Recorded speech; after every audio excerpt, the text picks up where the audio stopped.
Hi, this is part two of Jacob Lenhoff Tours America.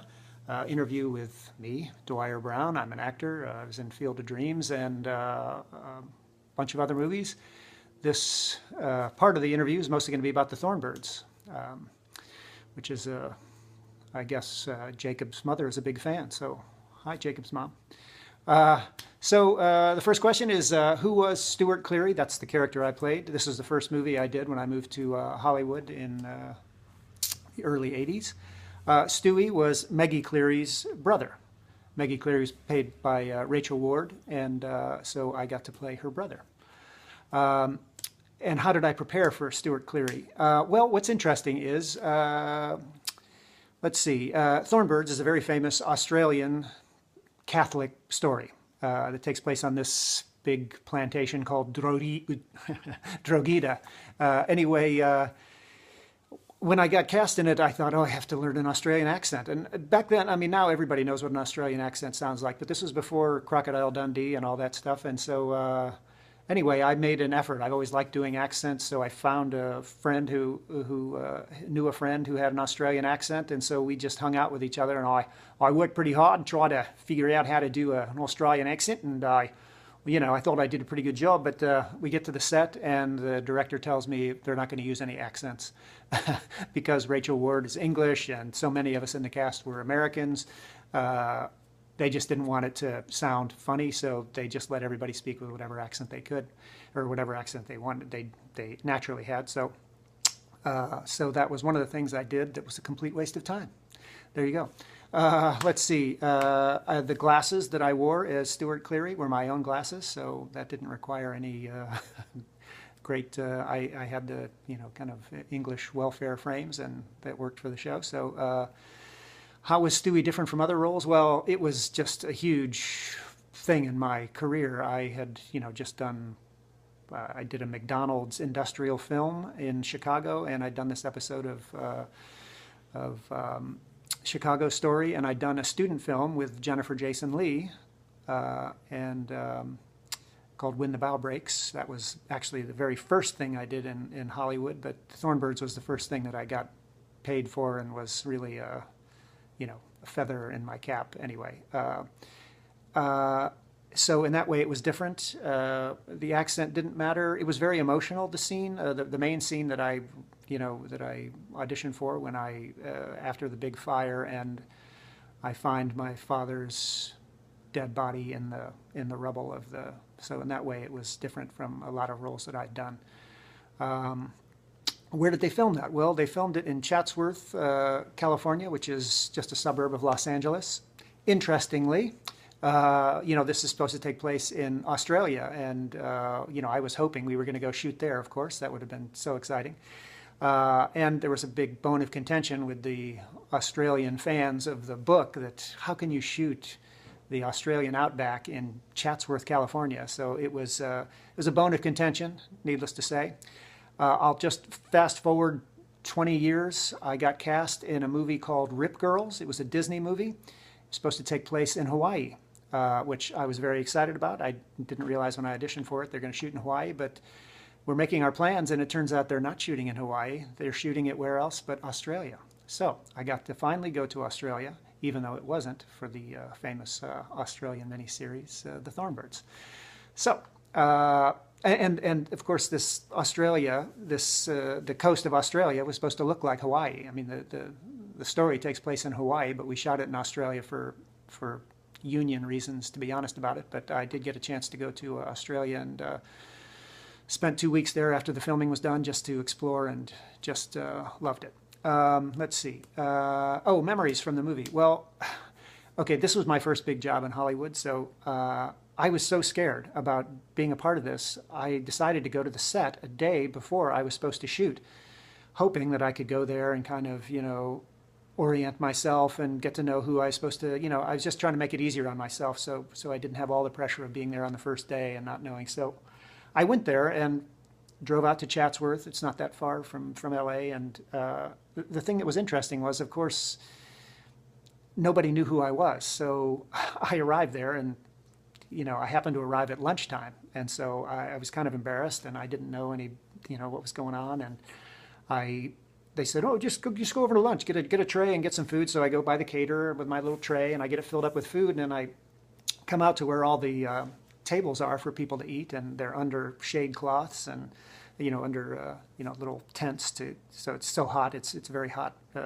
sunny place.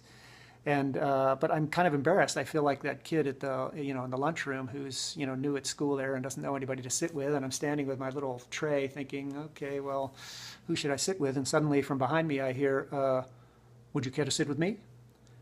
And I was like, oh, thank God. I turned around and it was Richard Chamberlain. So I have been forever grateful to him for giving me that lifeline when I needed it most. We sat together and we talked, and I explained who I was, and of course he'd been on a million different sets, and he just made me feel very much at ease. And that was my very first kind of Hollywood experience, and Richard Chamberlain came to the rescue and saved the day. Other memories, let's see, Jean Simmons, who's the English actress who played my mom. She's just a wonderful, wonderful lady. The two guys who played my brothers in the movie, the Cleary brothers, there was Stephen Burns and oh God, I can't think of his name. I was just saying it earlier. Okay, it's just going to come to me. Anyway, one day, Jean asked us if we would like to go on a field trip with her. So she picked us up in a limo. Each of the boys stopped off, picked us up, and drove us to San Diego to Del Mar Racetrack in a limo, drinks on the way, and gave us money to bet on the horses. Del Mar is a famous racetrack, horse racetrack in Southern California, well, in San Diego. And so we got to hang out with her all day and bet on horses and have drinks, and it was my first experience of super stardom. I mean, I not to say I was superstardom, but the star treatment, because Jean Simmons had been in Hollywood and had worked in London for years. She was used to all this stuff, but she was a wonderful lady, and that was a famous. One of my favorite stories. My other brother is Brett Cullen, who also helped me very much to stay in show business. Even after the Thornbirds, I felt like I didn't know what I was doing, and it was Brett Cullen who, he's been on a bunch of stuff. He's on Narcos right now, as a matter of fact. Also, Brian Brown was in that movie. He's an Australian actor, and like I said, I didn't know Australian accents, what they sounded like. When I first met him, he said, "G'day," and I was like, "I'm sorry, what did you say?" He said, "G'day," and I was like, I thought he was calling me a good egg. It was an expression my dad used to use. Oh, he's a good egg. But of course, he was just saying good day. And but because I didn't know Australian accents, I didn't know what he was saying. But he, Brian, and Rachel Ward, who played love interests in the movie, actually got married and have children, live in Australia. But they had a very hot and heavy romance while we were shooting the movie, and that was kind of fun and exciting. Rachel invited me to her birthday party in the Malibu colony, and we all got to go swim in the ocean. And again, I got a very early treatment, very early taste of star treatment in my career in Hollywood. Jacob asked what I think about is the future of miniseries. Miniseries sort of died out in the 90s. I think, I'm not sure exactly why, but I think it's kind of interesting that, most people thought that they were gone for good. But it's kind of interesting the way people watch television now that we have it streaming and that you can watch, you can watch a whole season of things. We sort of watch things like miniseries, and I think a lot of things, one of my favorite English TV series is called Happy Valley, and I think that was 4 episodes, much like a miniseries, or 6 episodes maybe. And then it was over. I wish they'd do another one. But anyway, so I think there is sort of, it's not going to be called probably a mini-series anymore, but series these days are sort of mini. Okay, so that's my take on that.